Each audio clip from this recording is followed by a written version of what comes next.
ज्वारी बाजरी नाचणी कोणती भाकरी खावी याची सविस्तर माहिती आज आपण या व्हिडिओमध्ये बघणार आहोत। सगळ्यात पहिलं म्हणजे ज्वारीची भाकरी। पचायला अगदी हलकी आणि सोपी। ज्वारीमध्ये भरपूर फायबर असल्यामुळे पचनासाठी एकदम हलकी असते। ज्यांना डायबिटीस आहे त्यांच्यासाठी ज्वारीची भाकरी हा सगळ्यात उत्तम पर्याय आहे। तसेच ज्यांना वजन कमी करायचे आहे त्यांनी त्यांच्या दुपारच्या जेवणात आणि रात्रीच्या जेवणामध्ये ज्वारीची भाकरी जरूर ऍड करावी। दुसरं म्हणजे बाजरीची भाकरी। हिवाळ्यामध्ये बाजरीची भाकरी हा सगळ्यात उत्तम ऑप्शन आहे। तुमची हाडं मजबूत ठेवण्यासाठी बाजरीची भाकरी हा सगळ्यात चांगला पर्याय ठरतो। कॅल्शियम आणि मॅग्नेशियम याच्यामध्ये भरपूर असते। तसेच आयर्न आणि फायबर सुद्धा आहे।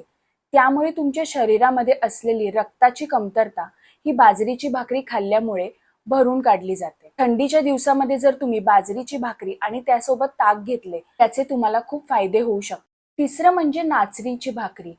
नाचणीला सुपरफूड बोलले जाते। कॅल्शियमचा उत्तम स्रोत आहे। लहान मुलं तसेच वृद्धांसाठी देखील ही नाचणीची भाकरी खूप उत्तम पर्याय असू शकतो।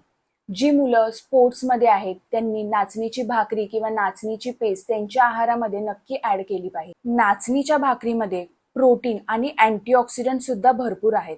त्यामुळे तुमचे हाडे मजबूत ठेवण्यासाठी याचा उपयोग होतो। तर तुम्ही कोणती भाकरी खावी ही तुमच्या शरीराच्या गरजेनुसार तुम्ही ठरवले पाहिजेत। ही माहिती तुम्हाला आवडल्यास नक्की शेअर करा।